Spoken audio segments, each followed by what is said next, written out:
50 நாள் ஒரு நாள் பிரேக் விடாமல் ஓடியாச்சு. 1002 நாள் ஒரு நாள் பிரேக் விடாமல் நான் ரன் பண்ணேன். எஸ், நீங்கள் கேட்டது உண்மை தான். 1002 நாள் ஒரு நாள் பிரேக் விடாமல் நான் கன்சிஸ்டண்ட்டாக ஓடினேன் ஒரு 3 இயர்ஸ் பேக். அதுக்கப்புறம் ஒரு சில ரீசனால நான் ஸ்டாப் பண்ண பிறகு ஒரு 3 இயர்ஸாக நான் வந்து ரன் பண்ணுறதே இல்லை. ரொம்ப ஒரு விட்டு தான் ஓடிட்டு இருந்தேன். ஸோ என் கான்ஃபிடன்ஸ்லாம் பயங்கரமாக போயிடுச்சு.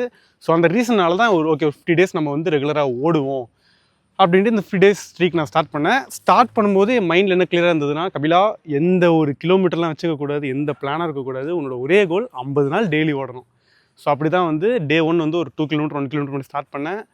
அழகாக ப்ராப்பராக பண்ணியிருந்தேன். ஒரு 10 நாள் நமக்கு ஒரு ஓகே, நம்ம டே 50 வந்து முடிக்கும்போது வந்து ஒரு 20 கிலோமீட்டர் நம்ம ஓடி முடிப்போன்ற ஒரு மைண்ட் செட்டுக்கு வந்தேன்.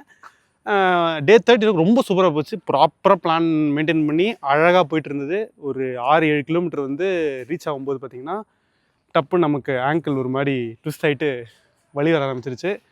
அதுக்கப்புறம் ஓகே எக்ஸாம்ஸ் வந்தது, அதுக்கப்புறம் ஃபீவர் வந்தது. ஸோ அப்படியே லாஸ்ட் 22 டேஸ் வந்து ஒரு மாதிரி நம்ம நினச்சது ஒன்று நடந்துன்ற மாதிரி ஆகிடுச்சு. பட் எண்ட் ஆஃப் த டே இனிஷியலாக நான் என்ன பிளான் பண்ணேன்னா 50 நாள் ஒரு நாள் விட நம்ம ஓடணும், அந்த ஒரு கான்ஃபிடென்ஸை திரும்பி கொண்டு வரணுன்றது மட்டும் இனிஷியல் பிளானில் சக்ஸஸ் பண்ணிட்டேன். பட் நடுவில் பிளான் பண்ணது ஒரு சில ஹெல்த் கண்டிஷன்ஸ்னால பாசிபிளாக முடியல.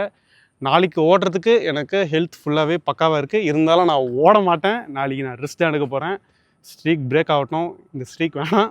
ஒரு 2 to 3 டேஸ் நான் பிரேக் எடுத்த பிறகு ஒரு ப்ராப்பர் பிளானோட இதே கான்ஃபிடன்ஸோட ஸ்டார்ட் பண்ணுவோம்.